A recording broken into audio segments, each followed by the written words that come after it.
Salut à tous et bienvenue pour ce nouveau numéro du Journal des Sports qui débute avec notre page football. C'était dans l'air du temps mais c'est depuis jeudi dernier officiel. Après un nouvel entraîneur au début du mercato, un nouveau stade inauguré mardi dernier, le VFC a maintenant un nouveau président en la personne de Jean-Raymond Legrand, plébiscité lors du dernier conseil d'administration du VFC. L'entrepreneur né à Valenciennes avait injecté 5 millions d'euros en octobre dernier, devenant ainsi l'actionnaire majoritaire de la SASP VFC. Ce self-made man qui a débuté en tant que chauffeur de camion poubelle est devenu à 54 ans un chef d'entreprise aux multiples activités, notamment la sidérurgie, avec près de 300 salariés sous sa responsabilité. Depuis plusieurs mois, il apprenait le métier en tant que vice-président aux côtés de Francis de Courrières qui, après 7 ans passés au club et 2 titres de National et de Ligue 2 en 2005 et 2006, lui a donc laissé sa place à 74 ans, l'esprit libéré et un club flambant neuf. Francis de Courrières restera tout de même un conseiller privilégié dans le domaine sportif et notamment pour la fin du mercato estival valenciennois. On écoute Jean-Raymond Legrand, le nouvel homme fort du club valenciennois, qui nous parle de lui, de sa passion, le VFC, et de ses ambitions. C'est vrai qu'à 14 ans, c'est une anecdote que je répéterai peut-être plus après, mais je passais au-dessus des plaques de long de voie SNCF pour pouvoir venir voir un match de foot, donc l'USVA à ce temps-là. Il a plus de 40 ans, donc c'est pas d'aujourd'hui, mais bon, l'amour à un certain niveau. Il y avait l'amour du supporter, l'amour du gamin d'abord, du supporter, et après du partenaire, de l'administrateur et maintenant du président.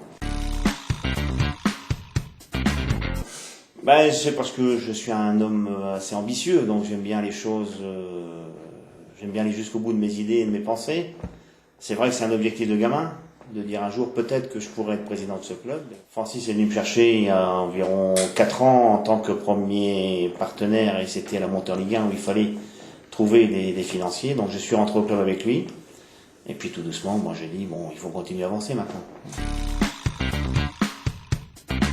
Ouais, c'est sûr, mais d'abord j'en prends la responsabilité. Aujourd'hui je suis président de ce club, c'est pour l'emmener, de continuer à le faire grandir, je vous l'ai dit tout à l'heure. Mais c'est vrai qu'on a un peu de pression, mais ça ne fait pas peur. C'est pas la pression. Aujourd'hui, vous savez, j'ai passé suffisamment d'années professionnelles pour pouvoir battre la pression et aller de l'avant toujours. C'est vrai que c'est un peu ce que je dois supporter aujourd'hui, de continuer quelque chose qui était fait et bien fait. On a tous les outils nécessaires pour être un grand club. Aujourd'hui, je ne peux pas mener autre chose que, disons, vraiment l'ambition sportive. Aujourd'hui, d'amener les joueurs qu'il faut, essayer de créer un bon climat avec les joueurs, parce que l'outil, on l'a. Donc, tout existe avant. Et l'après, il faut essayer de faire autre chose pour justement montrer mon empreinte aussi, faire quelque chose.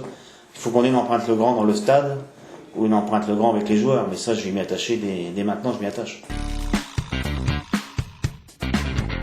Vous aviez un président qui était Francis de Courrières, un vice-président qui était Jean-Raymond Legrand. Avec Francis, j'ai beaucoup appris. Il m'a amené beaucoup de choses. Il m'a fait comprendre certaines choses que je devais faire, certaines choses que je ne devais surtout pas faire. Et puis après lui, maintenant c'est Jean-Raymond Legrand, mais je vais toujours lui téléphoner, prendre des conseils auprès de lui. On avait un échange tous les jours, on se voyait tous les jours, on se téléphonait 2-3 fois par jour. Il me disait un peu ce qu'il avait fait, comment je le sentais, et puis après on décidait ensemble et les dernières décisions c'était en commun. Mais je pense que j'ai pas eu beaucoup besoin de le conseiller moi, donc on a toujours pris les décisions, et on n'a jamais eu de frein à nos décisions entre nous, jamais. Quand on est président d'un club, on veut toujours être le plus haut possible, on cherche à gagner. On est des gagnants quand même d'un club de football. On n'est pas là pour dire on s'en fout, on peut être 17e, 16e, ça nous va bien, ce serait pas vrai. Si je suis là, c'est pour faire grandir et qu'on ait au moins une coupe un jour, le top 6, j'espère. Dans 2 ans, dans 3 ans, dans 5 ans, je vais m'y attacher. Mais je peux pas vous dire quand, ça on verra.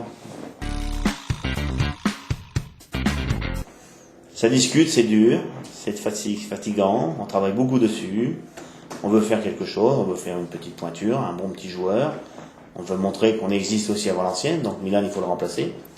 Et puis peut-être d'autres, mais aujourd'hui, on y travaille très fortement. C'est mon dossier prioritaire. On a besoin de quelqu'un pour remplacer Milan et on doit y travailler très vite.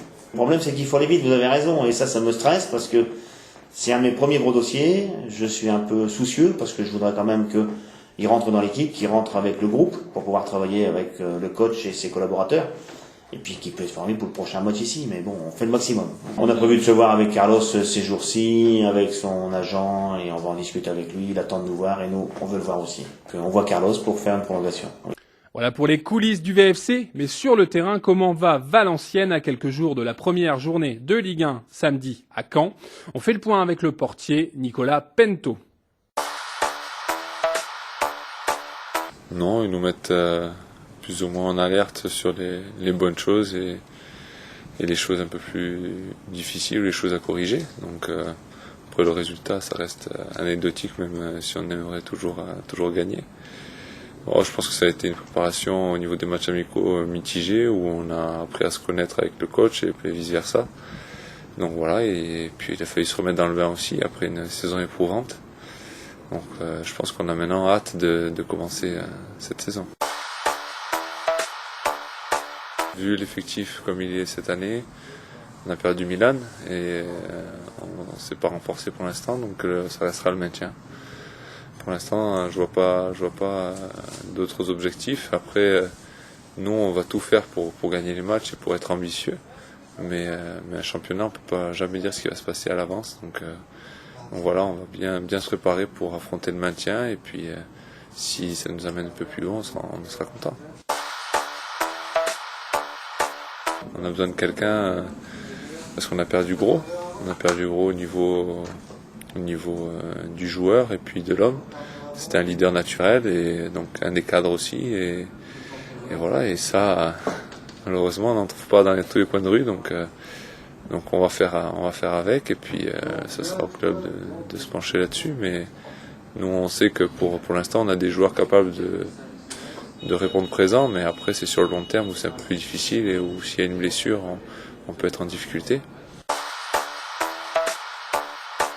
Mais de toute façon, on a toujours besoin d'un petit peu de fraîcheur quand on change de saison. Là, c'est surtout le staff qui a changé. Donc eux, ils nous amènent de leur fraîcheur de leur côté, mais sur le terrain aussi, on a peut-être besoin de sentir qu'on est un peu titillé derrière et qu'il faut se donner à 120%, même si c'est le cas, mais on sait que quand un groupe ne bouge pas du tout, c'est toujours un peu plus difficile de tirer son maximum. Avec hâte déjà, parce que 5-6 semaines d'entraînement sans compétition vraiment officielle, c'est dur, c'est long. Donc voilà, on est des compétiteurs, on aime la compétition, on aime le championnat et on a envie que ça débute assez tôt. Et ce match contre Caen va être difficile parce qu'eux sont aussi bien renforcés. Et voilà, ça va être un match compliqué, comme la saison qui va être compliquée aussi et il faudra être prêt à se battre dès le début. En bref, et pour terminer, on note le bilan positif en relais pour le nageur originaire de Denain, Fabien Gillot, qui ramène 2 médailles d'argent des mondiaux de Shanghai sur le 4x100 et 4x200 mètres. Côté performance individuelle, la 5e place obtenue en finale du 100 mètres nage libre est une déception pour le champion de France en titre et vice-champion du monde en petit bassin. Et puis enfin en basket, Pro B ou National 1, Denain devrait être fixé sur son sort cette semaine, nous a-t-on assuré du côté de la Ligue nationale. Restez donc connectés sur les sites officiels de la Ligue et de la Fédération qui devrait rapidement communiquer à ce sujet. Et voilà, c'est la fin de votre journal. Merci de l'avoir suivi. Je vous souhaite à toutes et à tous de très bonnes vacances. On se retrouve à la fin du mois d'août. D'ici là, portez-vous bien. Bye bye.